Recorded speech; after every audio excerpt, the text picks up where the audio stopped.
Hey, welcome everybody to another episode of 1019, the Watch Commander. It's been a minute, and we are back here. And let me see if I can get all these. Oh, only anxious one is here. Thanks for checking in. We got some people, but it's been a minute since we've been here, and we have a really special guest here, Knocko Nolan from LAPD, NYPD, did some NY or FBI task force stuff. So we're going to get into that a little bit. But welcome everybody, and Knocko, welcome to the show.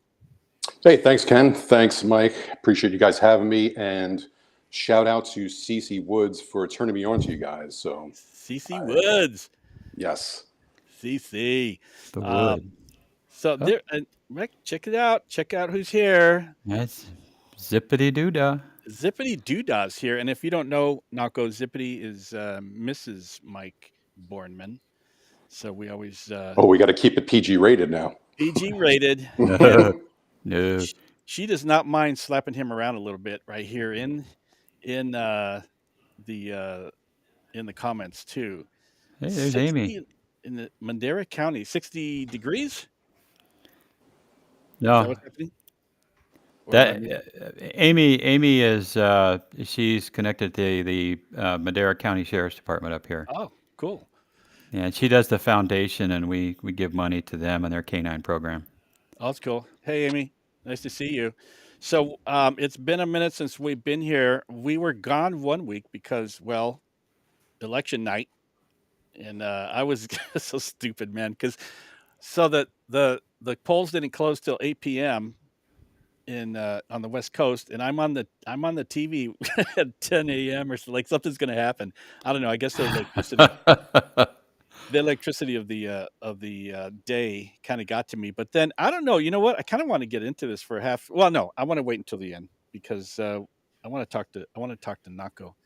Um, so Knocko, I was telling you earlier that before, and when I was on Facebook, I would go into the LEPD, retired groups and stuff like that, and then I'd see this name, Knocko Nolan. I'm going, Knocko Nolan. Everybody go, Knocko Nolan. It was like some mythical figure on Facebook. I'm going, who is Knocko Nolan? Because apparently I was gone from the department for a little bit, but not that long, because I've always been. And then I got over to Instagram, started getting to know some people there, and the people there were going, Knocko Nolan. Who is Knocko? So I did some Googling a while back, found out that Knocko is been around for a little bit on the podcast scene, talking about maybe tactics or survival shows, things like that. You can correct me if I'm wrong, but and then some jujitsu stuff. And you've just been around a while. So tell us a little bit about you and how did you get the name Knocko? That goes way back to my obsession with the movie that was probably 100 years old now. Some people might have heard of it, called Jaws. It was a very granular line that was uttered by Robert Shaw's character, Captain Quint. And it my insurance agent started calling me that for it was my email address way back when, in like the AOL days. And then it just kind of stuck. It's like when someone starts calling you something, you don't deny it or say, shut them down. You just embrace it, or else, then it gets 10 times worse. So I Oh, just embraced it, and it kind of became, my nom de guerre, if I could draw back to my French speaking days in 6th grade. So I actually Googled that about 3 days ago, and it came up that Knocko is slang for narco cops, and and the reason is because Knocko. This is what I saw on the interweb. Knocko is they knocked for the warrants and stuff like that, and that's what's on the internet. I don't know. Yeah, I mean everything on the internet's 100% true, so it's got to be that. Exactly. So I thought it had to do with police work, but you've had it for a long time. Yeah, it's kind of like are you guys familiar with Jack Dunphy? Yeah, He's yeah, a retired LAPD under a pseudonym, so yeah. his thing goes back to a movie as well. So it's Oh, kind of movie. That's the movie aficionado artistic side of my brain in action. So did you ever see or read anything from Jack Dunphy, Mike? No. He was what was that platform? Thanks, Mike. What was that platform that he was on too? It he's was been on some a few. He was in the Times for a while. He was on PJ Media. I want to say PJ he's Media. been National Review. He's bounced around a couple of different things. Well, Has oh, he was he? I'm sorry. Was he an L.A. Times writer at Not a all? writer. He was an LAPD cop, active, and he would write under his pen name, and but I guess a contributor, maybe editorial Oh, yeah. Okay. desk type of I may thing. have seen those. I may have seen them. Yeah. he was one of those guys that he would give the scoop on stuff, be very honest, brutal, but you never knew who it was. And I don't even know if do we even know who he was today? There's always been, oh, I know him, I met him, he copped out, but you're like whatever. But it is true that the department was trying to smoke him out because he was making some waves, and they were trying to get him over, I believe, to like media relations, like, hey, we really like what you do, and we want you to Yeah. work with us. You know how Sure, that wink, goes. wink. Hmm. Yeah, yeah. They never because he goes back easily to the '90s. He was posting stuff, and I'm trying to think where I ever. Well, it had to be on the internet, but I can't think of where on the internet I would have seen him. But he was famous for stuff, and we just never knew who he was. But so so you were brought up in New York? From born and reared. My tactics instructor said, "Don't say raised; they only raise cattle." So that's what I learned in my tactics school from Mike Parler. So yeah, I grew up in Queens, New York, and actually my partner from Brooklyn, New York, just chimed in. My partner Steve from Central Division. So what's up, Steve? So yeah, I grew up there till I was about moved out here when I was 21 to 22. Yeah. So how did you end up getting from New York all the way out to California?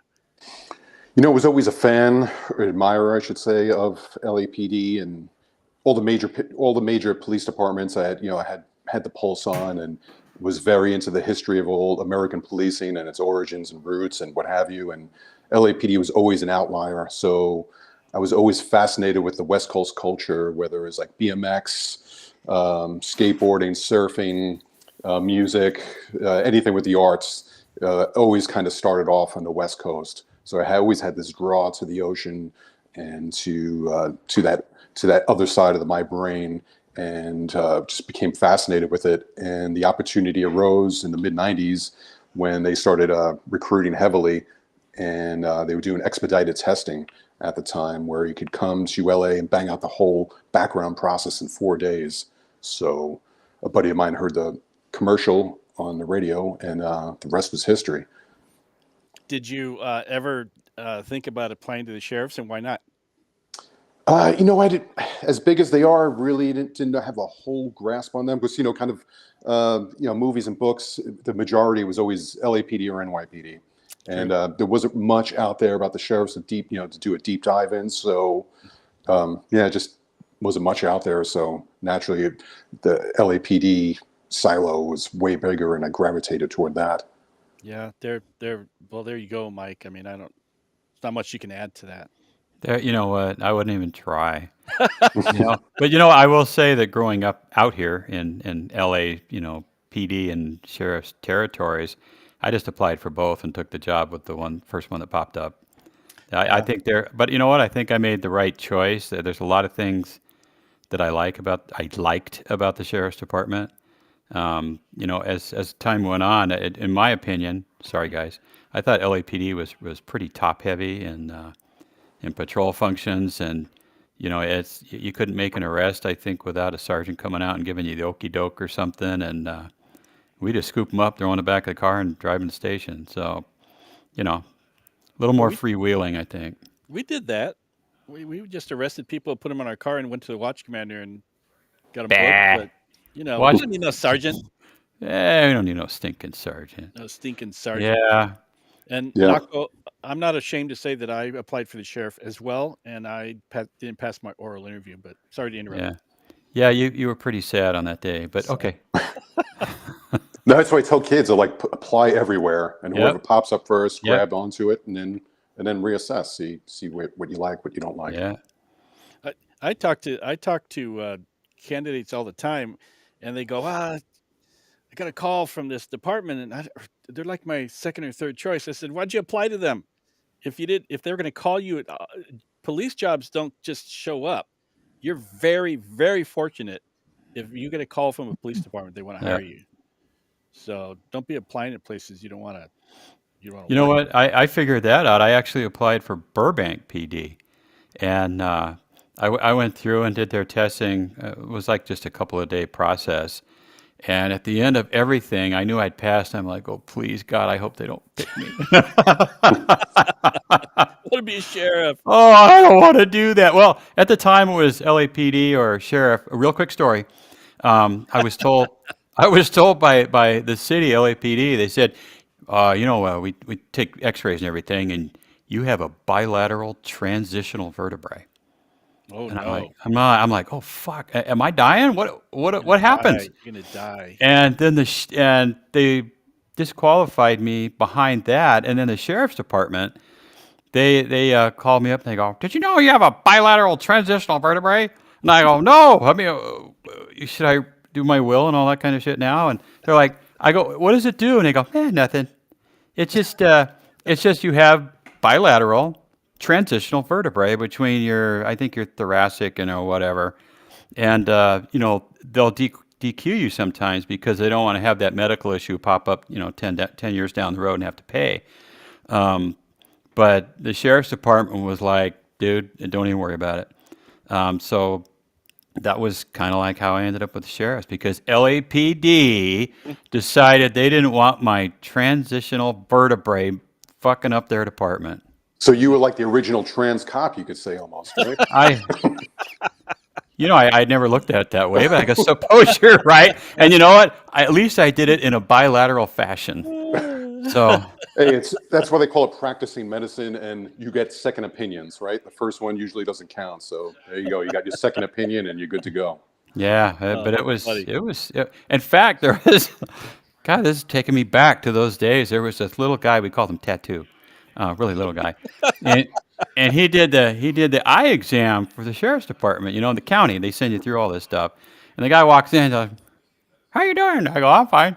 They go, what do you think your vision is? I go, I don't know, 20/20, 20/40, whatever. And he goes, okay. And that was it.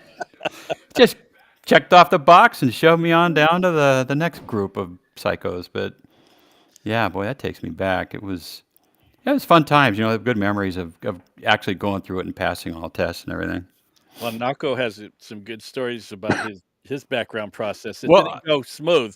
Well, I wanted to back up. I mean, it says here that NYPD, blah, blah, blah. So you did that before you came out to California? No, after, from about 2000 to 2004, and when I had to go back home to take care of family business, and when I came back to LAPD, they had like a real expedited process for the guys that left, especially during the Chief Bernard Parks era. So I had to come back, and when I was doing the eye exam, like you guys were mentioning, they DQ'd me on, what was it, depth perception. They said, oh, yeah, you have whatever term, lack of depth perception, whatever. I said, well, I beg to differ. And they're like, what can I do? Well, just go to a optometrist or whatever and see if you can get a second opinion. So I went to my local guy in Queens, New York, and he thought they were nuts. He's like, what? He gave me a few perfunctory tests and sent me on my way, and I mailed them the results, and I got back on without a problem. But originally what Ken was referring to was which should have been my first clue about LAPD. I was like 99% through with my background investigation, and my original background investigator, guy named Anslow, he was awesome, old school cop. He retired and handed off to some newbie, which I wish I remembered her name. So he was very interesting, to say the least. So he calls me up and say, "Hey, everything looks great. 99% of your stuff is completed. Awesome. We're just missing one thing." I said, "Oh, what's that?" They said, "Car insurance." I said, "Oh, that's a ground ball. I don't have a car." So he's like, "What do you mean you don't have a car?" I said, "Well, I live in New York City. The subway's a couple blocks away from me. I take that to go to work. I don't need a car." And she just couldn't understand that. I said, I wanted to say, "Have you been east of Vegas?" It was like there's a place, big urban cities that people don't drive. But I couldn't say that, and she asked me, "Is your driver's license suspended?" I said, "Absolutely not. Feel free to run it again." And she's like, "Well, I don't understand. Why don't you have a car?"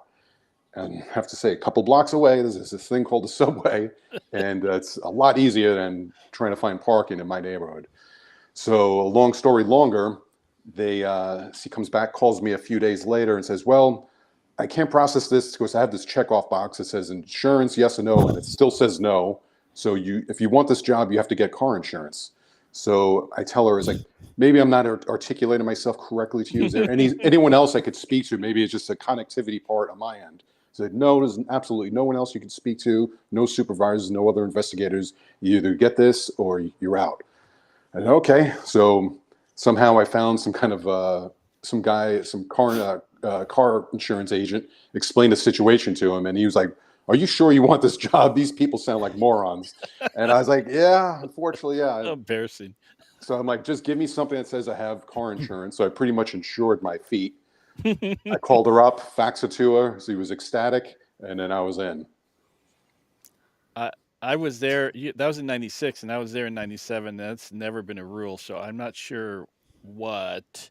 So what you should have done to make her happy is you should have gone and spent like at the time maybe 15, 20,000 on a car Sure, and then insure it of course, and because drive it.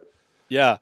So that embarrassingly enough, that was not the common way of doing things. I'm not sure what happened there, but there I will say this: there were in my time that I was there. It was when I was there for 4 years when it was LAPD, and if people came in and they weren't good background investigators, they would ship them out. Um, it's not like today under the personnel department, but that's another story. So, and I do want to say, Captain Mike, that um, the reason that Knocko went to NYPD is because he could. He just Knocko goes if Knocko applies, he gets to go anywhere he wants. And then NYPD was there, one of the top three in the nation. And then he said, "Hey, I don't want to be here anymore." And then you came back. I did. Well, me and Brant were hopscotching across the coast there, so Did you know him? I followed him. I knew of him. I met, I spoke to him on the phone. I knew people that were very close to him, so he was a great catalyst, I think, when he came to LAPD, and I kind of see that with Jim McDonnell. I think Oh yeah. LAPD's ripe for a renaissance, and Jimmy Mack is going to kick that off. I believe he was probably a round peg in a square hole by the sheriffs, which hey, not everyone's meant to be in multiple departments, and God bless those guys. They got someone I guess maybe worse. That's even worse for them. They think be careful what you wish for, like they say. Yeah. When we wanted Parks, people wanted Willie Williams gone, and they got Parks. Oh, So it's like, whoa, Man. you want inside, you got inside. But anyway, just on a positive note, I think Jimmy Mack's going to bring LAPD back and make it. We're back, baby, as they say. well, and I'll chime in. I was not a big fan of his with the sheriff's department. It was pretty clear he was trying to turn it into LAPD Junior, and there were a lot of big things going on there that he didn't seem to be focusing on. And his loss to Villanueva was a kind of a self-inflicted wound. I think his people were telling him, "Oh, you got it in the bag, you got the 50%, whatever, blah blah blah," and bam. But I do think that he is back where he belongs. I think he's going to do great things there. He is, he bleeds blue just like I bleed tan and green, and I think he's going to be a fine addition there. And I was happy that he made it, frankly, because I've met him a couple of times, and he's a good dude, and I think he'll do wonderful things for them, and um, I wish him nothing but the best. So tell us about Yeah, you. What's going on? but I don't think people just see him as the sheriff. But at the end of the day, he's just a cop that lateraled, and Mhm. lateraling over to an agency. I've done it twice already.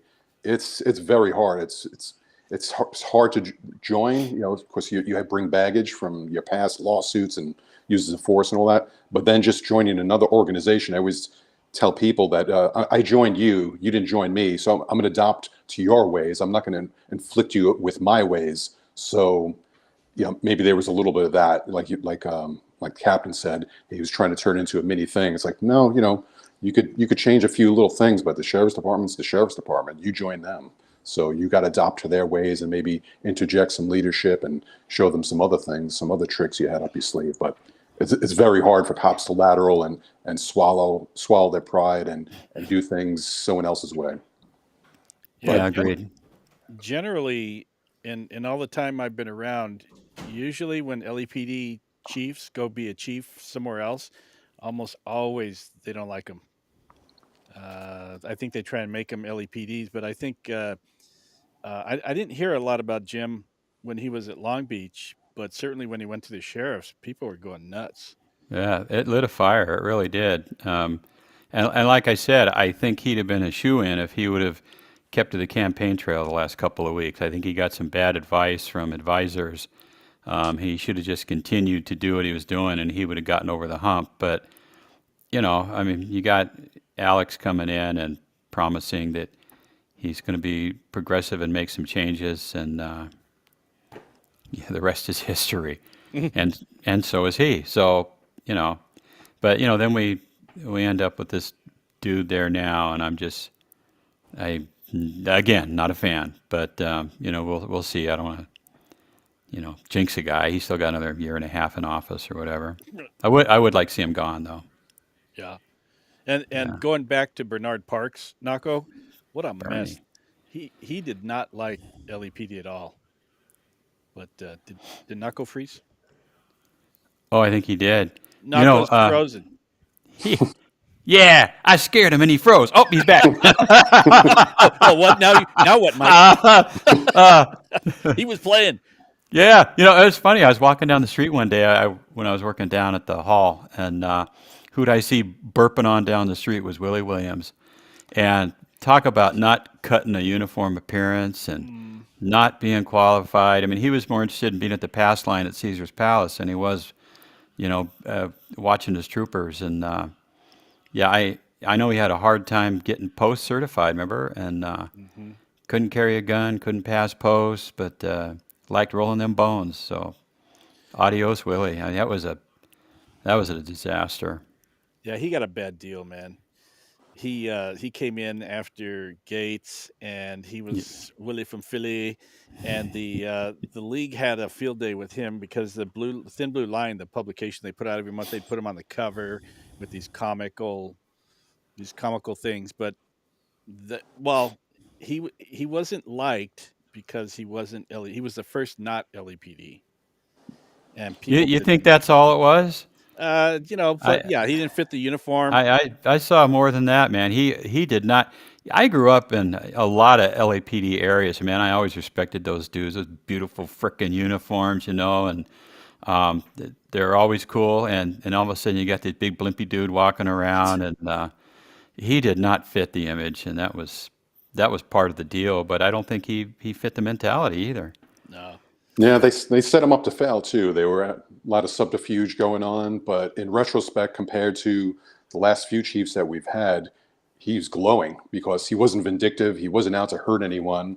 He gave us the flexible work schedule and a lot of equipment, and he wasn't out there to hammer anyone. Was he the most effective?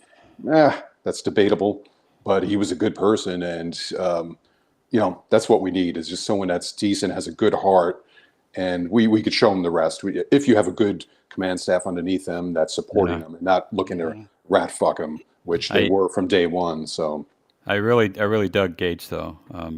Of course. I really like Daryl, man. I thought he was a good dude. I mean, we'd go up to LAPD's academy and to have lunch up there with the boys, and he'd be up there just in his civvies, going out shooting at the range and everything, just like one of the guys. And I really appreciated that about him. Yeah, he was a good chief, and that was back in the days when uh, they had civil service protection. You couldn't get rid of Gates, Yeah, and I remember him, Michael. There was what was his name, Michael Wu or something like that, a council member, and Gates. There's a video of him out there, and he's just dressing down this councilman and telling him that about how you don't say things like that about LEPD and my people and blah blah. He just dressed him down. I don't think you'd see that today.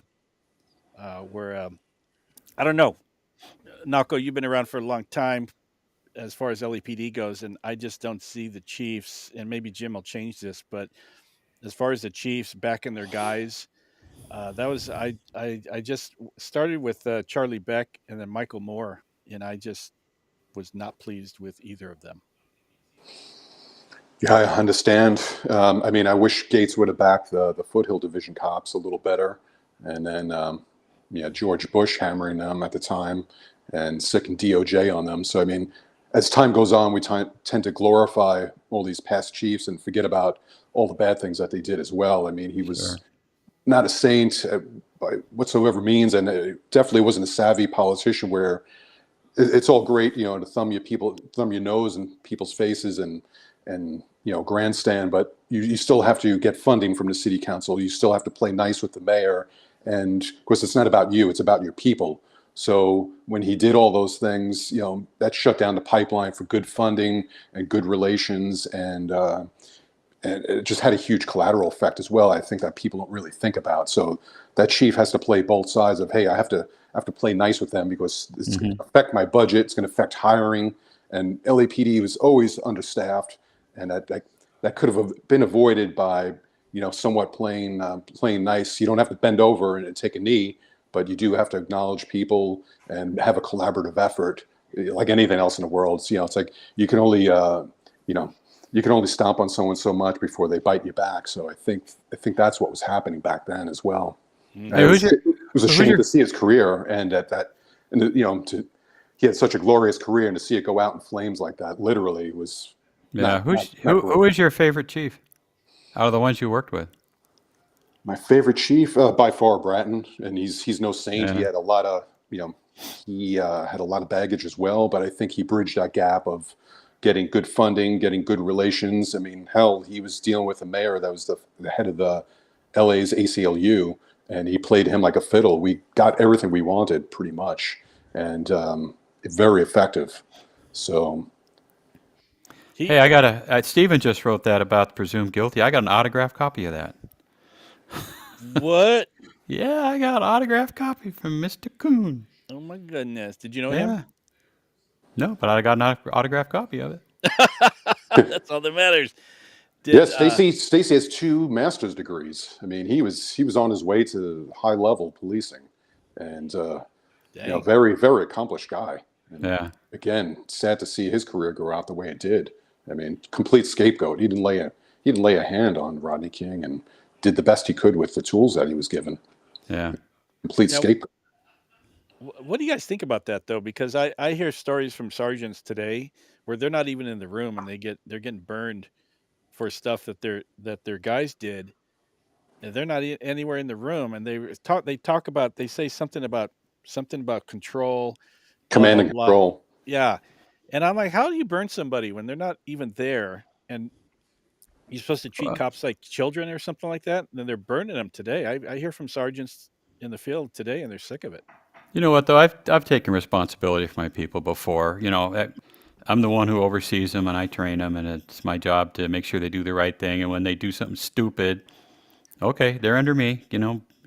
Throw me in the heap with them. I'm not going to leave them out to hang them out to dry. But it's a lot worse now. Yeah, I agree. They're just, we've had people that have been investigated for things that they allegedly did, and they were off duty that day.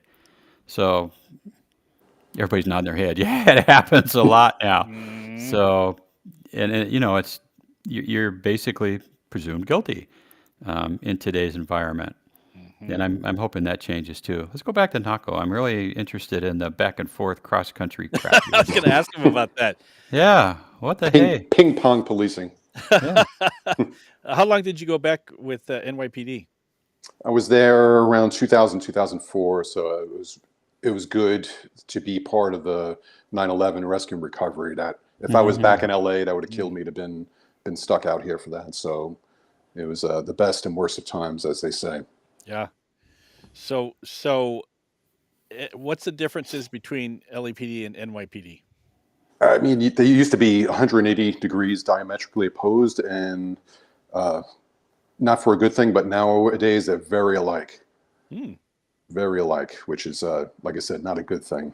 It used to be LAPD had like the premier patrol division. It was like the model, the gold standard, I thought, and NYPD was the exact opposite.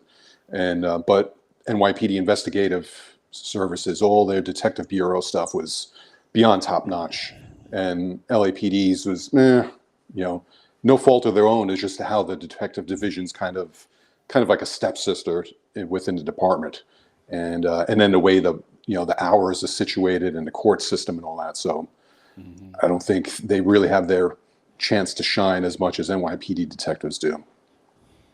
And I was talking to my wife, in fact, just yesterday, and we were talking about the differences between LA City and New York and how to police them. And I think LA City is 4 million people, and I think it's almost 500 square miles if you include all the foothills and everything. It's not quite 500 square miles, but 4 million people. And then New York, I want to say, has a smaller footprint, but don't they have like 8 million people? But it's all vertical. Right. Right. Although there's been reports that say that LA is denser now than New York City, which Oh, sounds crazy, but who knows? yeah. But yeah, and NYPD's way of solving problems was just throwing mass resources at it.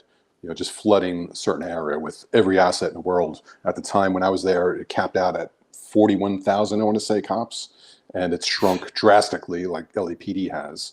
So it was completely different environment. I cannot imagine that many cops. Yes. Well, and that does that include the transit guys and all those others that are all part of that? Now it does. When Bratton came on board, they merged the housing police and the transit cops all in one. So now it's all one big, happy, dysfunctional family. Right. And I heard that the way they get the number 30 plus thousand NYPD cops is do they include civilians in that number? No, they probably do now to maybe fudge the numbers a little bit, but no, they didn't. That was just pure uniformed members of the service. And when you hear about like I don't know if they call it transit police and all these other port police, is everything LAPD? I mean NYPD? Except there's a Port Authority Police Department that is in charge of, like you mentioned, the ports. So that was they have the ports, and then they had the World Trade Center and different bridge and tunnels. So NYPD's footprint was pretty much everything except for that, So because that was a jurisdictional thing. It bridged, New Jersey and oh, Connecticut oh. and that type of thing. So we have a question, and so I'm gonna change it a little bit. Thank you, Jeff, for that question. What's Knocko's most memorable LAPD and NYPD stories? Oh wow, put me on the spot. Well, since the captain's wife's here, I can't go X-rated, but so. You don't know the captain's wife. Zippy, is that okay? Yeah, she's very used to my potty mouth. I wouldn't worry about it.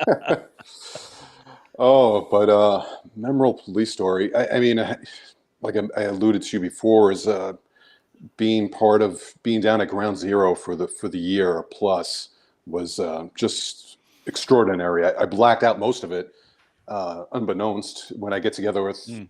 NYPD buddies, it kind of rekindles things. But you just kind of, it was like getting knocked out every night when you went home. So you kind of forget about a lot of what happened. It was working 16-hour days or what have you, 6 days a week, 7 days a week sometimes. And but my most profound memory was just how the city came together as one, and people from all around the country flooded that area to volunteer. Mhm. And I was just thinking about the other night when Mike Tyson, during the Tyson fight, I was telling my girl about Holyfield and my encounter with Evander Holyfield. People don't know, is a great heavyweight boxer, beat Tyson. And I was taking a break. They had along the pier, along Manhattan, they had boats situated for like recovery workers, rescue and recovery to take a breaks. That had all these like little litters laid out, like a MASH type of mentality. And so on our break, I would just crash out for an hour. So I'm sleeping, and I feel like this nudge on the top of my back, like, hey, hey. So I think I'm dreaming. I wake up and I look up, and it's Evander Holyfield. So I just see this huge head staring down at me. He's like, "Yo, what's up?" I'm like, I'm thinking of Dream World. I'm like, "Hey, how are you?" And he's like, "Hey, I just wanted to say, thank you for everything that you did down here and blah blah blah." I'm like, "All right, thanks." And I just went right back to sleep. So when my alarm goes off, I finally get up and cobwebs out of my eyes. The whole place is empty. When I showed up, it was pretty crowded.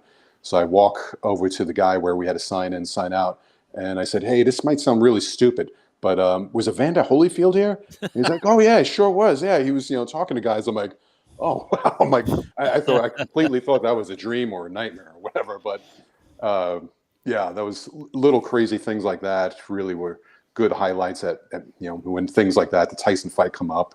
Good memories to offset all the bad stuff that we had to see down there.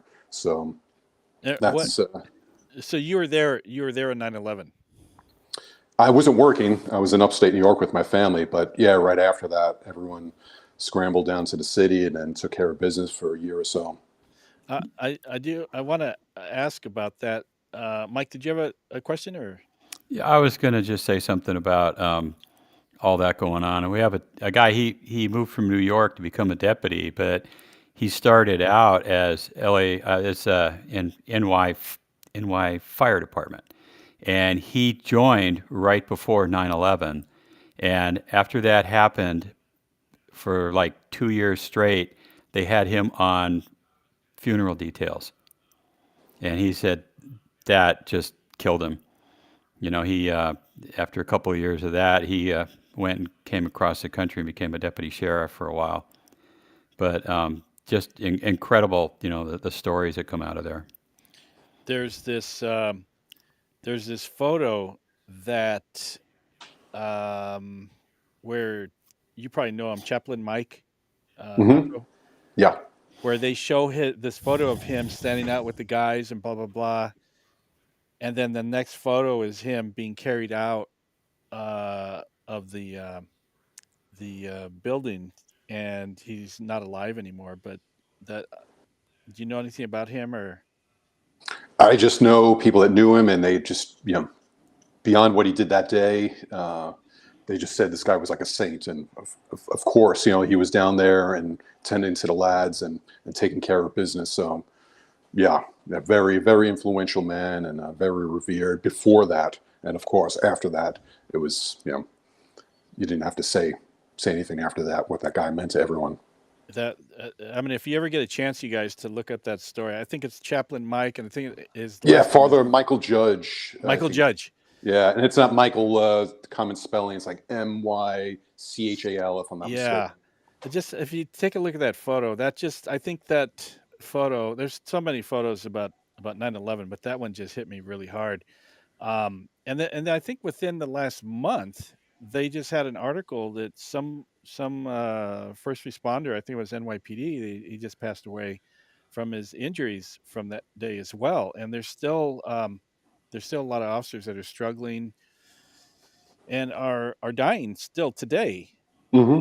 from that. And Yes. you probably have a lot of friends that have tons of stories. And are they still suffering from the PTSD, especially every nine Oh, eleven? oh yeah. From physical to mental, I come in contact with those guys quite often, and unfortunately, yes, yeah, it's a real thing, and people still dying from it. Personal friends of mine, mentors, yeah, it's the death toll still goes on, which is horrible.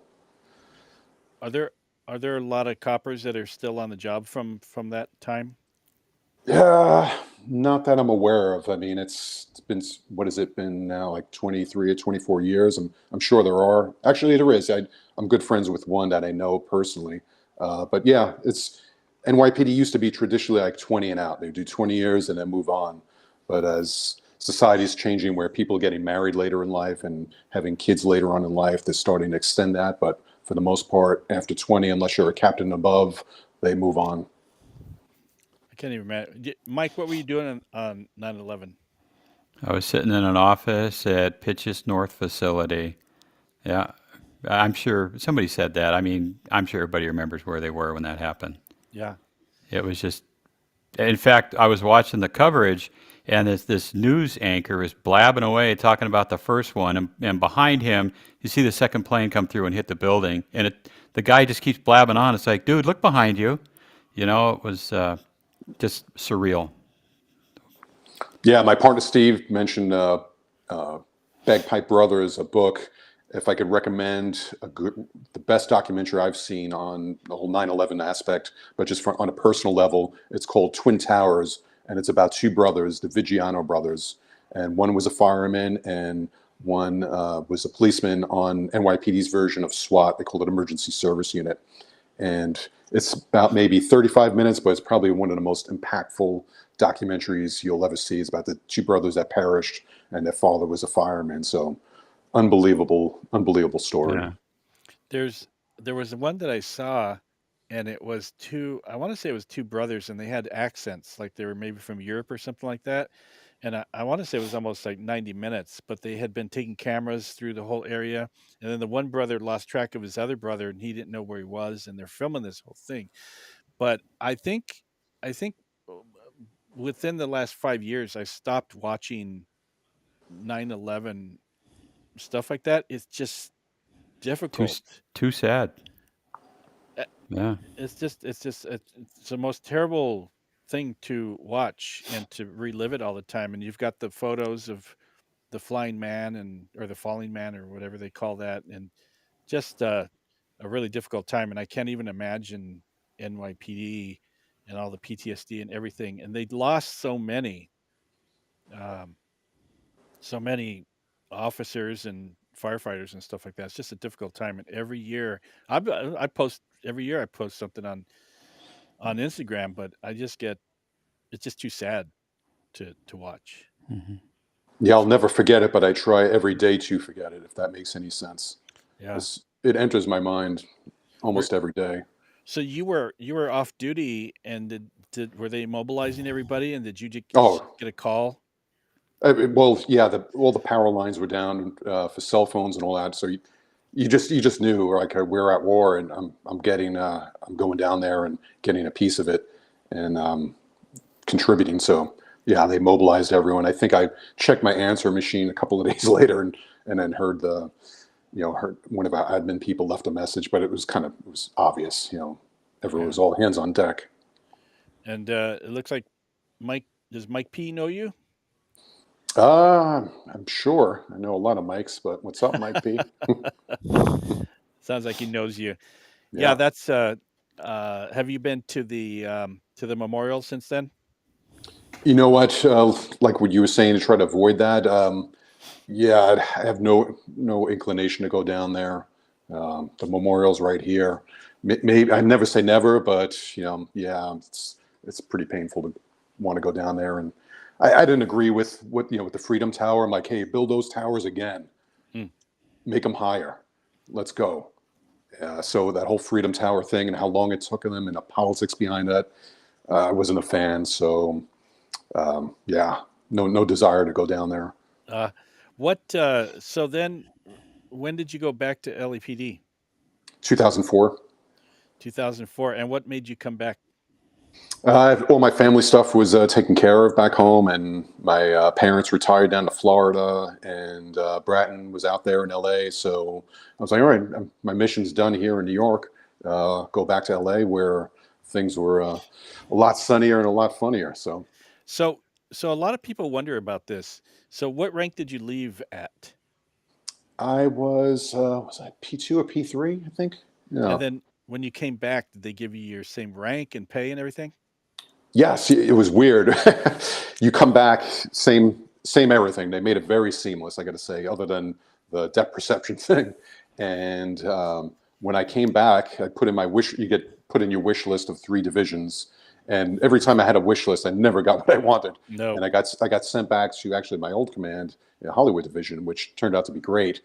But you know how LAPD is; it's very transient. And when I came back, people didn't even know I went to another department. They just figured I went to another division. And so they're like, "Oh, hey, what's up? You came back, and where'd you go? This is South Central, South Bureau, whatever." But the funny thing was, to show you how screwed up LAPD was and how new this program was, it was called restoration. So Right. they call it restoration. And technically, I was my current rank, but I still had to be under the purview of a FTO for P3 training officer. So I did that for a few days, and I think I had maybe a month or two less than my FTO. And so he's like, "Why am I writing these daily, probationary things?" He's like, "Frig this, you do this." I said, "Yeah, sure, I'll do it. Go have coffee, do your thing." So then I was doing it for a month or two, and then after that, I was entering into what they call like the P1 book. It's technically I was a P1, but I wasn't, and no one was checking them, no one was asking me about them. So I'm like, "Hey, I'm not getting paid to do this." I just stopped doing it. So that was supposed to happen for like 6 months. I was supposed to get off probation. So after 2 months, no one said anything, no one questioned anything, and I just stopped doing it. He stopped doing his job, and then it just went into the ether. I Oh, never got any like certification, or no one asked. It was such administrative mess over there at LA. So to my advantage, which was great. So, but for the most part, yeah, it was like I never left. So they did, made it seamless. did they make you go to that 2 week academy thing to brush up or something like that? Oh yeah, that was great. I was like wearing Dockers and a polo shirt, even though I don't play polo. And they had us like, watching these VHS tapes from like the '80s where it's all fuzzy, and someone had to drag out like the AV monitor, like in school. So we watched like a couple of tapes, and then we're done. And they're like, "Well, what do we do next?" Like, "Oh, go work out." So we go work out for 2 hours. What do we do now? Go to lunch. So we go to lunch for 2 hours, and then after a while, it's like, "Oh, you guys already know what you guys just go home." So it was a gentleman's academy for the munch, which was great. Oh, that's God bless funny. those guys for treating us like gentlemen and not like guys just right off the boat. So then Mike wanted to know. Mike did say. Oh, So Mike Mike Pedro. I think this is Mike, my partner, Mike Pedroza. So Mike Pedroza. Oh, hi, Mike. I think so. Um, so what happened after Hollywood? Because you made it all the way to detective and all that kind of stuff. So tell us about your adventures, because Mike is chomping at the bit to know Knocko. Uh, I went to, like I said, I never got my wish list. When I made detective, I got sent to West LA, which is, you know, it's a retirement home pretty much. And God bless those guys for working there, but it was just so goddamn slow. I was arresting guys on my own, and which was very frowned upon. And I even did a consent search at someone's house by myself, and they're like, "Whoa, like, what the hell are you doing out there?" So yeah, it wasn't a good fit for me, and I'll never forget. God bless him. My D3, really interesting guy named Tom Vitrino. Think he was Mark Furman's partner at one time. Old Mm. school guy, great D3. I learned a lot from him. But like I think it was the first day I checked into West LA. I'm like, "Hey, sir," I was like, I worked detective assignments before, and it's always kind of been gentlemen's rules. You come and go as you please. From more or less, so you can come in from 6 in the morning to like 9 in the morning, anywhere between that. I was used to that type of mentality. I said, "Hey, sir, like, what time do you want us to come in? Blah blah blah," just to get the lay of the land. And he just said real slowly, he's like, "Well, you can come in anytime between 6 in the morning and 6 in the morning." I was like, "Roger that, sir." So much So I was leeway. yeah, I was real tight rules there. And but so I did 2 months there, and I was like putting in all my markers, get me the hell out of here. And I ended up going. A guy named, you might know him. He worked backgrounds. Vinny Neglia. Did Yeah, you know Vinny? yeah. He was retired as a lieutenant too, Hmm. and rocked over to you guys and backgrounds. So he was a rabbi for me for a minute and got me over to juvenile division, Hmm. which I don't have any kids. I kind of hate kids, so that Good was another division. great. That was another Perfect great fit. fit. Yeah. The work was horrendous, but the squad was great. I mean, I learned so much from those guys, a bunch of jokesters, old school guys still opening up scotch at the end of the day and having a belt from the Mhm. desk. We put a lot of bad guys away.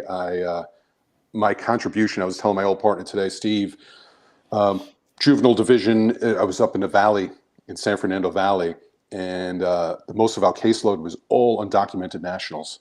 And due to how these cases were laid out, it was, it would be like a 12-year-old kid saying that the stepfather or the play uncle or whoever, sexually assaulted them or physically assaulted them.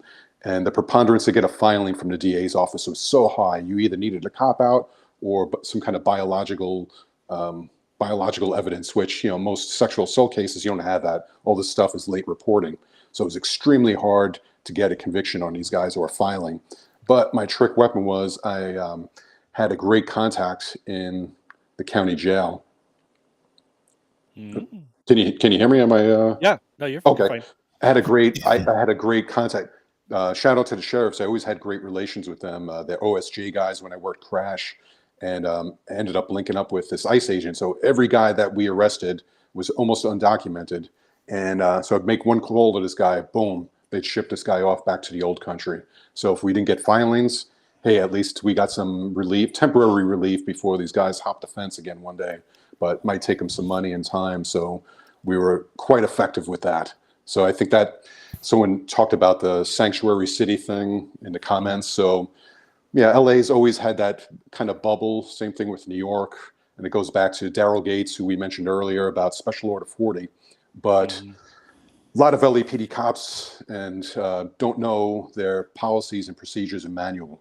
I read that thing inside and out, not because I wanted to promote, but I just wanted to know be effective and know what I could do and what I couldn't do. And so many cops repeat all these myths that were, a lot of them are false. And one of them was the misconception of Special Order 40. And right in the verbiage, it says if you have a high grade misdemeanor or felony, you're supposed to write on the arrest report face sheet, undocumented alien, and notify Detective Headquarters Division. And they were supposed to get a detainer on them, an ICE hold. So people think we couldn't play with ICE or get people deported. We could. We just had to do it through certain regulations. And I was always trying to be efficient. I just skipped DHD, or I think it was DSD at the time I was there, and just went straight to ICE and just made everyone's job easier. You're And just a but rebel. yeah, just people didn't realize. Once I got the word out, I'm like, hey, no, we can. You're supposed to actually. It's in the manual that you're supposed to do this. So ship them back. Get a Nobel hold, and it gives you some time to build your case if you got one. If not, sayonara. So there's a sanctuary city, and then there's the perception of it, and then there's what really happens in everyday life, and sometimes those things don't meet. So yeah, um, that's that's the real deal about how LA is a sanctuary city. Well, it's so stupid because a lot of people think that there was I posted a couple of photos on Instagram maybe 2 days ago or something like that, where there are people protesting in front of LAPD headquarters and they're holding signs LAPD out of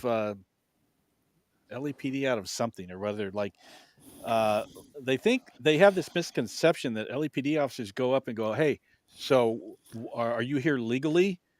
And it's never been like that. LAPD officers don't care about whether you are undocumented or illegal or anything. And so people, for some reason, they think. And then today, LA City Council grandstanded and declared themselves a sanctuary city. And I'm like, that doesn't change anything. Tom Homan could give a crap Hmm. about your sanctuary city status.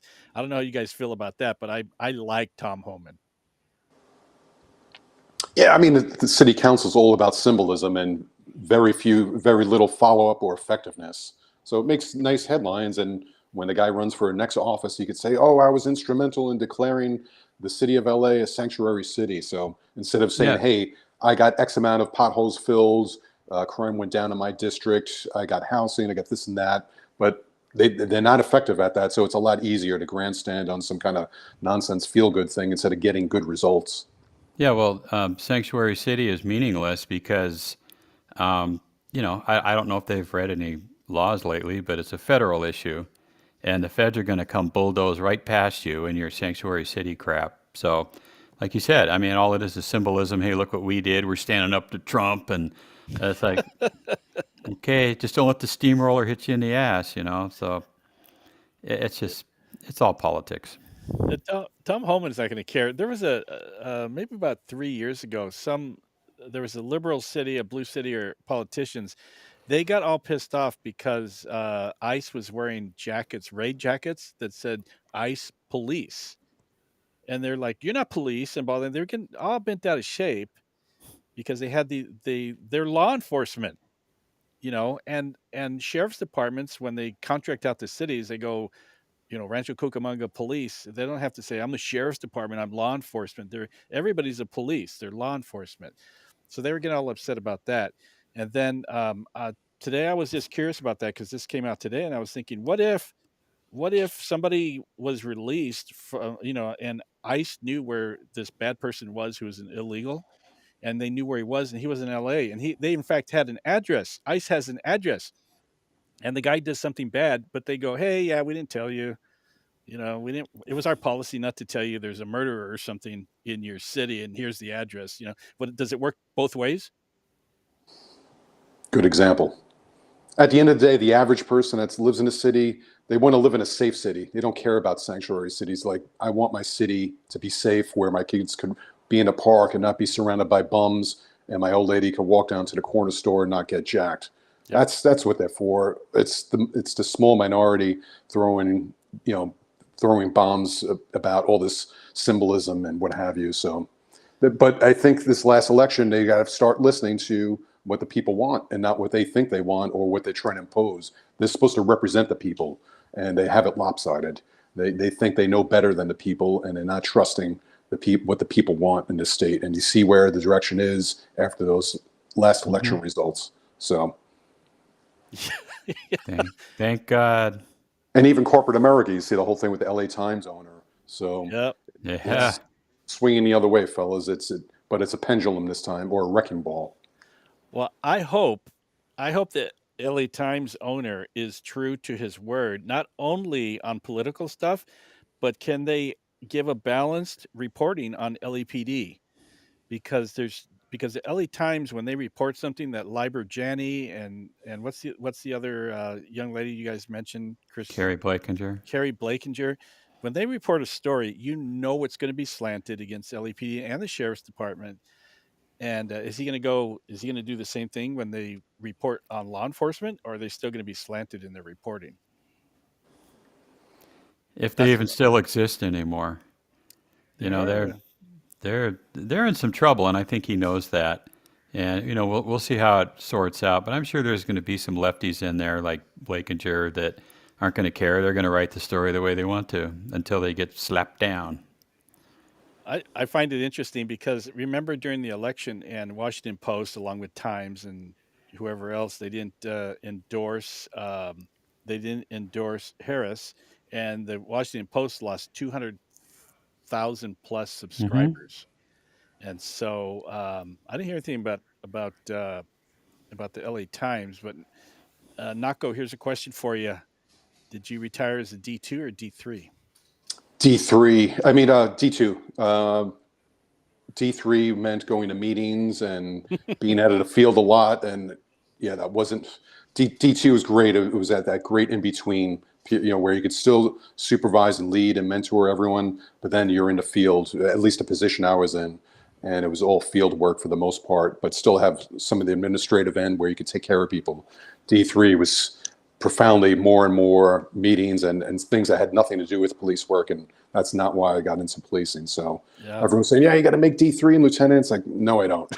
I, I'm perfectly happy where I was. So Yeah. I was, Well, Grant has a question. I don't understand. I don't know who the person is. Esteban Nunez got found out on November 5th. What do you think about this poser? I don't know who that is. Do you guys know?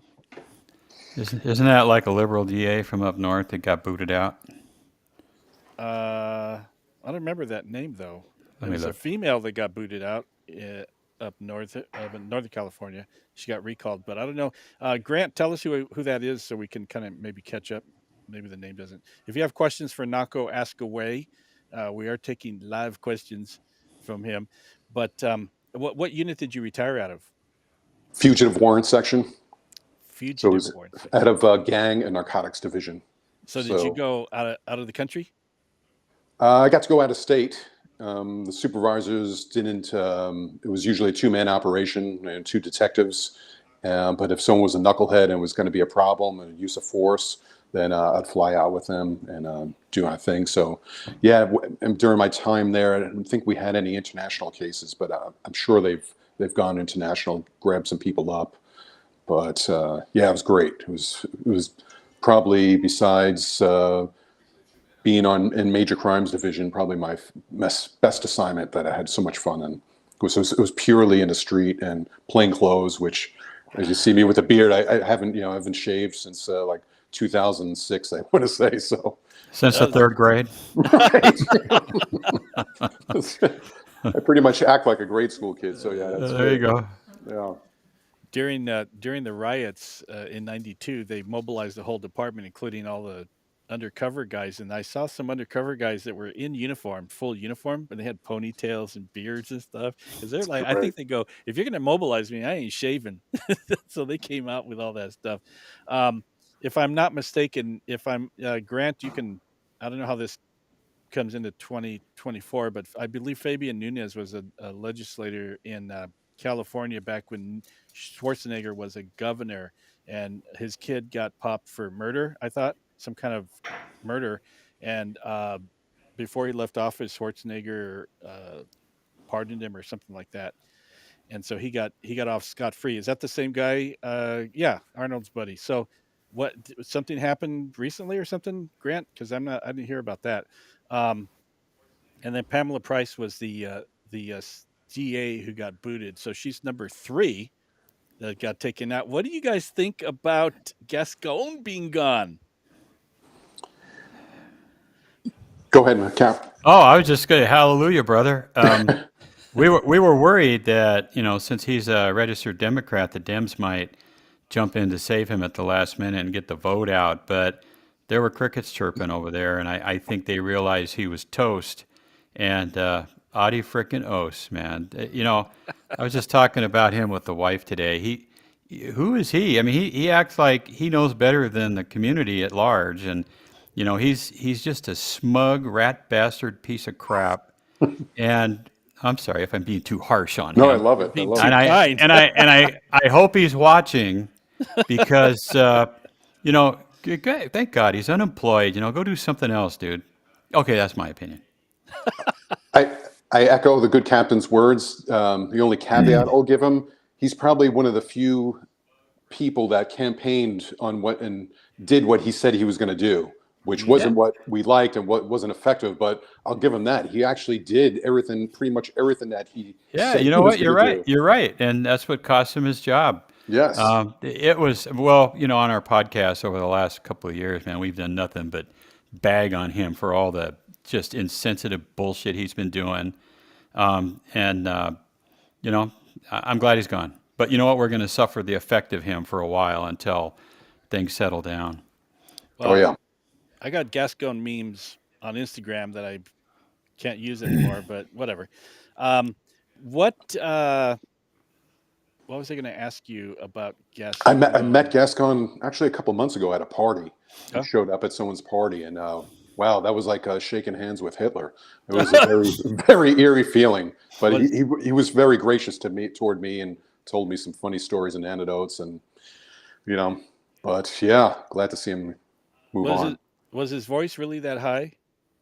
It was like talking to Kermit the Frog for sure. I was waiting for Miss Piggy to pop out, but So, you Oh know what? man. I've talked to a few LAPD coppers about this, but he was on the job when you and I were there, um, Knocko, and I mhm. swear I never heard anything. He got promoted by Gates to assistant chief and all that kind of stuff, but we were both there when he was there, and I didn't hear squat about him. Did you ever hear anything about him? I didn't, but it doesn't surprise me. I mean, there's a lot of guys that you and I both know they was one way in the police department, they retire and they turn into like a completely different person. And you're like, who is this guy? This wasn't the same guy I knew for 20 something years. So who knows what happened to him, who got to him. But yeah, Yeah. thankfully we'll see what this new guy could do. I mean, he endorsed Kamala, which I thought was a huge blunder. So I try to stay Yeah. positive, but I'm also realistic as well. So Yeah, these guys, the sheriffs and the DAs and everything, man, those are nonpartisan positions for a reason, and they should not be in there blabbing and flapping their lips about who you should endorse. Because in the end, what does it mean? Who cares? right. Yeah. I think he'll be better than Gascon, but I think he also comes with his own tricks that we'll just end up finding out about. Hmm. But thankfully, he pulled back that Menendez case. Said, not so fast. I want to review it before the court gets it again. And then Newsom, ever the politician, just said, "Oh, I'm not even going to look at it until the new DA does." So hopefully that's the death knell to those two murderous rat bastards. Yeah, Hawkman, when he was campaigning, he said two things that kind of bugged me. One, of course, is the one where he endorsed Harris, Mm. but the other one was a part of his platform was that he was going to hold police accountable. And I'm like, that's the same thing that Gascon said. And what does that mean? And it won't mean anything unless Hawkman gets into office and does away with that committee that reviews already adjudicated cases. Hmm. So, I mean, Gascon goes in there, forms a committee, adds a BLM member to it, and they go back and look at these old shootings and wonder if they can file on them. That's what they did to this LAPD guy, the guy that just that shot the homeless guy Oh yeah, yeah. years ago, and it was taken care of. The DA didn't file on it. Gascon decides, hey, I'm going to go ahead and file charges on this all these years later. And then Hawkman did say, yeah, that's a bunch of crap. And I think that case is going to go away. But until he does away with that committee with these activists on there, I don't think I'm going to believe him till then. Yeah, little do people forget, but former Chief Charlie Beck actually wanted him arrested and prosecuted, and Lacey Oh, wouldn't do it. oh, that's So right. yeah, so again, Lacey was a homegrown good chiefs. DA. Lacey was a good DA. Hmm. I liked her. What? What is What? Passe's on crack? I don't know what he's thinking. Marco, what is this? What does this mean? Well, Yes, that's for Knocko, not Narco. yeah. And I put in a good word, but they're actually fugitives like the rest of the department, drastically shrinking, and so are their duties. And unfortunately, it's a sinking ship right now, and they're being less and less duties involved actually being proactive and making arrests, and more in administrative duties. So fugitives, unfortunately, I wouldn't recommend it to anyone right now until they start rebuilding the department. well, maybe Jim would be a good positive effect on that. Then Yeah, you never if know. you never Yes, know. yes. I don't think I know anybody in the department. There was a stat. This was 20 years ago. I don't know if it still is, but there was a stat that over 50% of LEPD had 5 years or less on the job, and I might be less than that now, but yeah. So I mean, if you leave and you're gone for 5 years, people go, "Hey, can you help me with this?" I'm like, I don't know anybody Yeah, no. anymore. People that I worked with when I was a captain and they were deputies are now getting promoted to commanders and chiefs, and I'm like, that guy. But time tick tock, man. Time goes on. Here you go, Knocko. What's this question? What's the answer to this I question? think the best law enforcement agency in Southern California right now, I think you can't go wrong with some of the suburban beach cities. They're still very proactive. They've got some really good chiefs that opposed all the nonsense that went on in the last 4 or 5 years. So if you're looking at PDs, El Segundo, Torrance, those Redondo Beach, they got some kick-ass chiefs, and they're still going out there jamming people, and are very, very well paid, well supported by the people that live in those neighborhoods. And I think you can't go wrong with that right now until the big cities catch up to what the beach cities are doing right now, where they're not forgetting what the core fundamentals are in policing, and they're not afraid to go hands-on. I used to tell people, like, law enforcement, we have to use force. That's part of the definition of what we do. So all these agencies that are, preaching de-escalation to a fault and failing to go hands-on, and thereby creating these horrible uses of forces and officer-involved shootings and handicapping their officers. It's a horrible thing. And Yeah. but in the beach cities, they're still kicking ass for the right reasons. So those are some of the PDs I would highly recommend. And the signing bonuses are ridiculous. I think Torrance is offering up $100,000. El Segundo is like 40 or 60,000, plus all these other benefits, free jujitsu at Grace University Academy. Oh So yeah. very progressive with their training and their mentality. So yeah, go Hey, with that. you think I can get on? I could use 100 G's right about now. Right I'd about now. I'd be a liability, so that's probably Well, not going to happen. you know who's really brutal on Instagram, and I don't know if it's an indicator of their department, but Seal Beach, they have some brutal takedowns on their Instagram when people make snarky comments about cops. They're just they're so good. But I don't know if you have anything about Seal Beach at all. They definitely have. They're the best in the social media spectrum for sure. Oh yeah. They're, God bless their chief or whoever he is that lets these guys have free reign. But it's great. You got to have fun with it. But although I just saw it, LAPD starting to tweak. I don't know where it's coming from, but they're starting to tweak their social media Oh yeah. profile where they're actually putting videos of doing police work instead of shaking hands and kissing babies type of soft side of the policing. And it's like for a 21, 22-year-old kid or like me when I was coming up, that doesn't appeal to us as an 18-year-old, 6-year-old kid. They're not getting inspired by have a coffee with a cop mentality. They want to see the real side of policing, the grimy. And I think LAPD is finally changing their ways and they're pushing in that direction. So God bless whoever's has the reins and tapping the keyboard on that. So they're Yeah. catching up. Shout out to Captain Robin Patillo over at Recruitment, because she's been pushing that to do away. Because I talked to her about that. And I go, what's up with these? Uh, what do they call that? Mixer with a cop and stuff like that, where recruitment's having a mixer and come and hang out with cops and talk to them and things like that. Or that recruitment photo that came out of Personnel. I don't know if you guys remember it. The young lady's sitting at the bottom of Angel Flight at night. She's holding a guitar, and you're supposed to join LAPD because there's a young lady holding a guitar.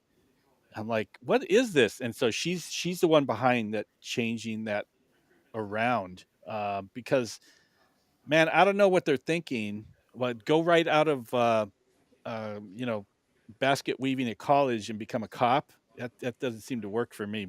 Um, a buddy of mine sent me this yesterday. You're talking about signing bonuses. Secret Service, special agents, $40,000 recruiting bonus. Special operations, $60,000 recruiting bonus. Uniformed officer, $50,000 recruiting bonus. Secret Yes. Service. And you get an additional $20,000 if you could stand on a sloped roof, they said. So the benefits nonstop. Incredible, yeah. I don't Yes. know, man. I don't know if I joined. Hey, guess what, guys? I just got hired by Secret Service. I'll be like, okay, Why would you do that? why would you do that? Yeah, you know what? They've got brighter days ahead. They'll be fine. I Yeah. hope so. Yes. And God bless Captain Patillo. She's a good friend, and I know she's shaking it up there for the better. So, Yeah, like I said, things are looking bright for LAPD, which just got to put the right people in the right place. And Jimmy Mack's that man. So, I'm glad. I'm glad that at least something. I don't know anything about the mayor or something like that, but she was talking about the big thing about it, about the mayor saying that morale is down and like that, and that was a focus of hers, and I think that was supposed to go into picking him. So, and I don't remember Jimmy when I was there, but all I know is the news when he left, and people were upset, and they thought he was a really really good assistant chief. well, he was pretty much the shadow chief because Bratton was always out of town at least 50% of the time. I want to say. So I used to call Jimmy FOR because on all the correspondence they would have William Hmm. Bratton's signature block, and but it would be Jim McDonald 4. So I go, hey, 4, and then he didn't get it at first, and I'm like, and then I mentioned that, oh yeah, yeah, he was running the show 50% of the time, so it was like he was the chief, and people don't realize before Bratton came in, they were friends from back in the Boston days, and I think Jimmy was an intern or whatever, and they had a friendship, and Bratton didn't know anything about LAPD when he was working for Kroll, who was implementing the consent decree, and then so he had to step Hmm. up. They were going to give him the keys, but he had nothing, no knowledge of the inside scoop of how LA actually ran. So he tapped onto his good buddy Jimmy McDonald, and Jimmy McDonald literally gave him the blueprint of what to do. And unfortunately, when Bratton left, he didn't reciprocate, and which, you know, as a real Judas type of move, just leave it at that. But at the end, like you see, when you go through hardships, I tell people that hardships are just really gifts in disguise. So when Jim didn't get the keys to go to become chief, then he got experience on the Long Beach and the sheriffs, and then the sheriff's thing didn't work out. All those things were gifts to him because ultimately it ended up where he was supposed to be. And so, but he became even greater for that because of all those supposed hardships that he went through. But they really weren't. They were gifts. So that's what I try to tell people, that all these hard times you're going through, you're just going to have to find the good in them, and it'll be for the better, and it'll make sense 5, 10 years down the road sometimes. Yeah. What do you think about that? What do you think about that salary? More than the president of the United States. Yeah, I think yeah, these guys, for the amount of time they have to put in, and 2 or 3 hours of sleep a day, God bless them, man. Everyone should get paid more. The chief, the cops on down, the expectation and the level that they're being held accountable for. It's almost perfection.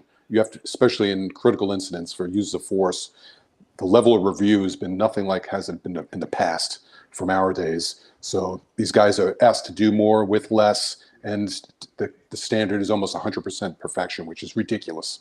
Hmm. It's not reasonable and necessary anymore. It has to be perfect. So yeah, give Yeah, them the 450. he's getting paid more than Randy Adams got paid. So I don't know what's up with that, Mike. That's saying something. I thought Randy was getting 450. Was he? Yeah, I think that's what he got. But think about that. That was like almost what, 15 years ago. Yeah, that was a long time ago. Do you Yeah, remember that Knocko? And was it big Bell bucks. PD? I Bell, don't. Bell or Oh, Belgrade? Bell. Yes, of course. Yeah. Yeah, he was getting some big In change fact, back then. yeah, he left Glendale to go to there. Yeah, so we got a few minutes left, and I just wanted to, because I know this is near and dear to Mike's heart. What do you guys think about the election? I mean, I thought for a minute, yeah, the polls, which are totally down the tubes, but the polls were going so close. Can't call it so close. 50-50 or 49. And I'm like, what? This is it. And so on November 5th, I'm going, man, what's going to happen? And all of a sudden it just blew up. And what were you guys thinking about that election? Are you guys happy? What the hell?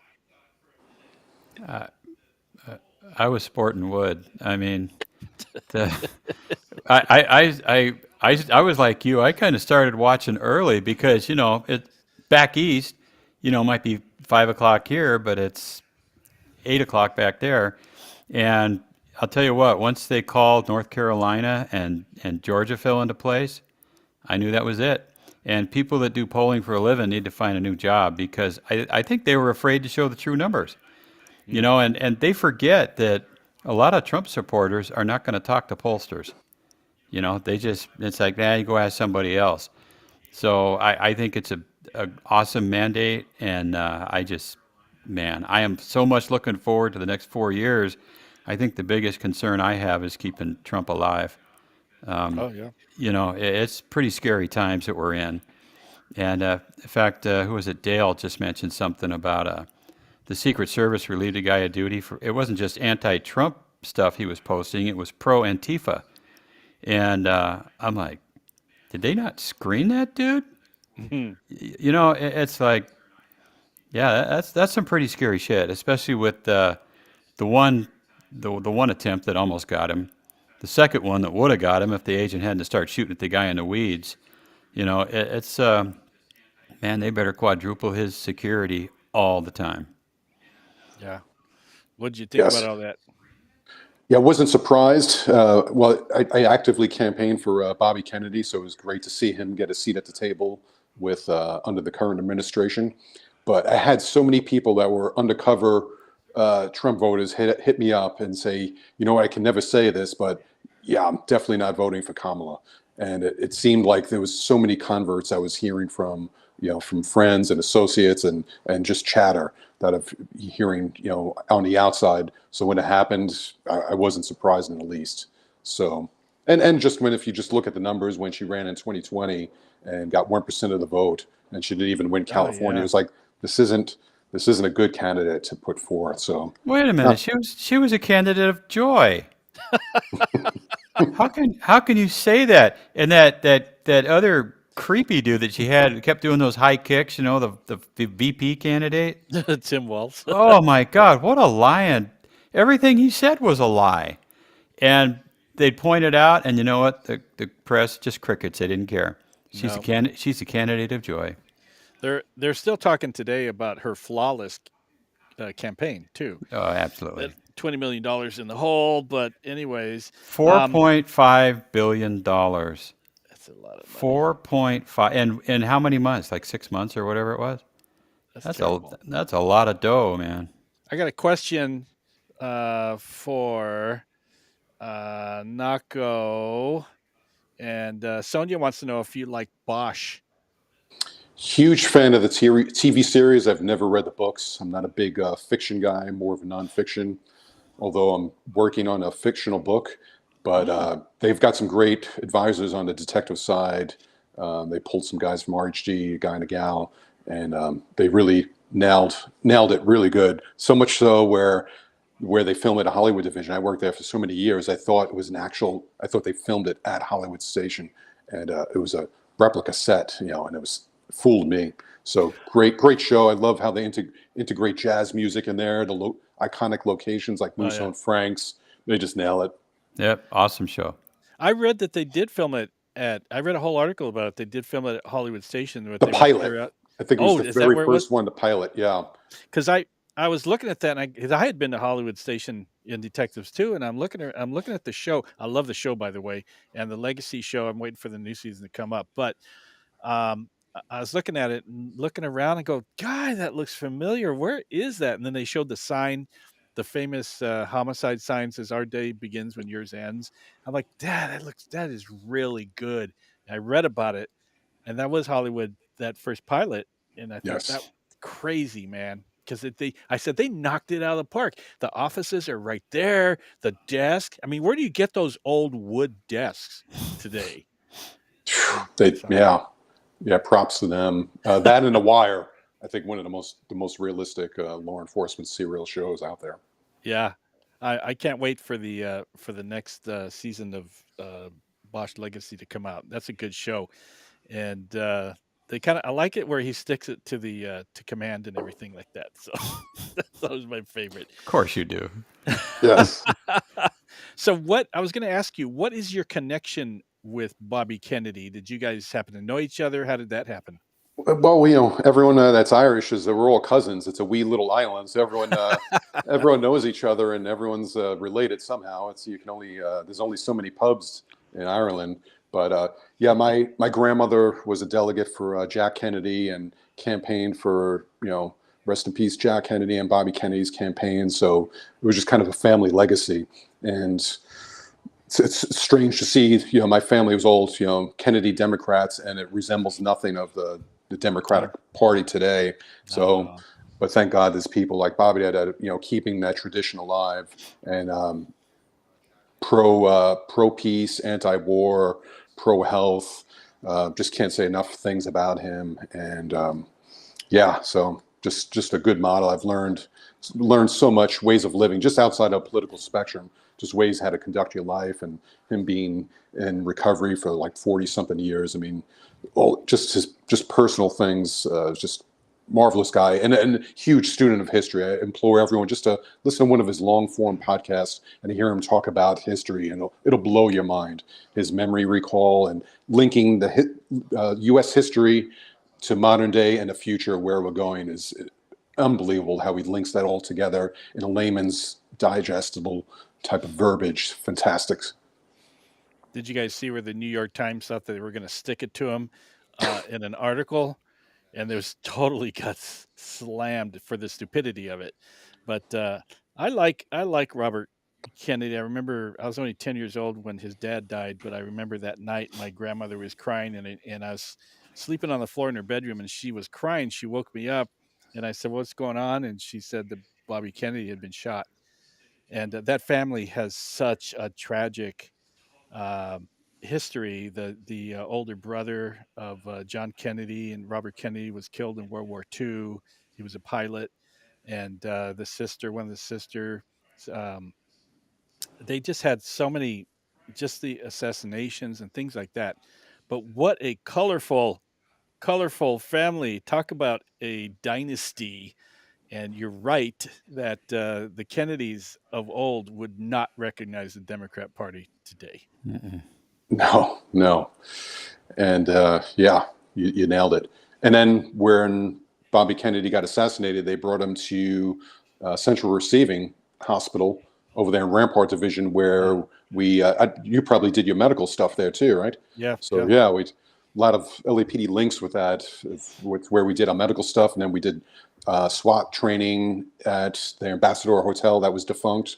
We did a lot of tactical training there, and then there's a great book called Special Unit Senator, which was the unit that was stood up to investigate the Bobby Kennedy's assassination. And there's some really, if you want to go down to the conspiratorial rabbit hole, look into Mhm. some of that and the guys that were in charge of that case and where their origin stories lied with Central Intelligence Agency. I'll just leave it at that. Very, Wow. very interesting. A lot of subterfuge that went on that's not that well known. What's the name of the? There was a book. Yeah, I just put in Special Unit Senator in Okay. Amazon. Very expensive book, hard to find, but well worth the read. That Wow. and Glasshouse tapes. A lot of LAPD cops don't know their history, but the stuff that went on in the 60s and 70s as Oh far as yeah. counterintelligence and the cops that, the detectives that were in LAPD at the time, but where they're originally, like I said, their origin stories originated from will blow your mind. Yeah. I was fortunate enough to work at Parker Center at communications when I got wheeled off probation. But that building, the history behind it, I was so sad when they had to demolish it because of asbestos and all that. But what the history behind that building is amazing. Um, but yeah, Yes, I rummaged through there and I found some files, even on cops that were. I don't know if it was from. I think it was like a police commission file that they had on like subversive cops, and I took some photos of it and sent it to some of the guys I know. Like, hey, here's your tickler file. oh man. Oh yeah, they left some classified stuff behind. It's really interesting. Let's see here. Steven says, Special Unit Senator Glasshouse tapes. LEPD needs to bring back a library. Parks got rid of the library, which was a bad Oh, that's sign. right. I think there was a RHD captain and some captains followed suit after that. They would have their own little library at the station, like kind of, you check things out and, it's fiction and nonfiction. And again, just being a student of history, I think essential to know your roots to where, because it's going to predict where your future and your present day situation, how you got Mhm. there. Know your background, current and but past, because it's going to repeat itself, as we Cool. know. So Well, this has been a an amazing night. I think we just touched the tip of the iceberg here, Mike. As far as Knocko goes, he's probably got a lot more stuff that Yeah, we he's. can bring him back, right? You gonna come back, Knocko? I'll come back for a fee. This was a free one. All right. The first one's on Hey, the house, like a drug dealer. he's Hey, this oh one's on me. right. So we got a taste, and then we got to pay for it after that. Yeah, well, no, I'd love to come back and talk to you guys. I love talking to your generation and hearing your perspective, and um, it's great. It's beautiful. So yeah, I love what you guys are doing, and keep up the great work. I'll be listening. I've Groovy. got. Hang on, just one second here.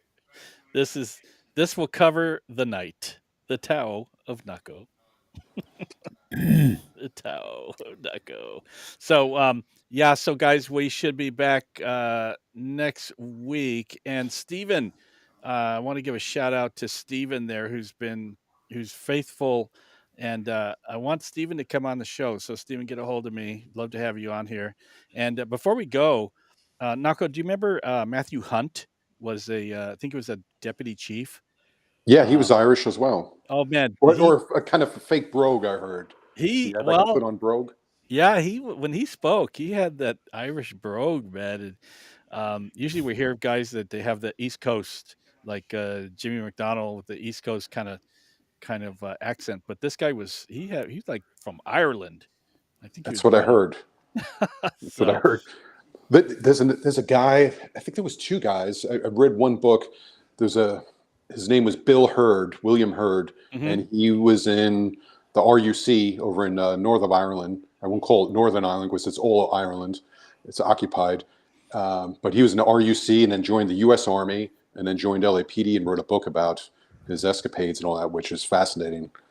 Yeah, he was. We were on patrol in Wilshire together, and you would always know when you could have your back turned, and when he spoke, he had that like a British accent type of thing. And I'm friends with him on Facebook, but I haven't talked to him in a long, long time. But Yeah, try to great, get him on. I'd love to hear some of his stuff. I will get a hold of him. Great guy, great guy. Mike, do you have anything else that you want to say? I got nothing. Mike got nothing. So, Nothing. Knocko, thank you so much. Hang out when we close out, Knocko, and we'll kind of chit chat a little bit. But yeah, Leonard Hurd was a great cop. He's still around. So thanks everybody. We'll be back.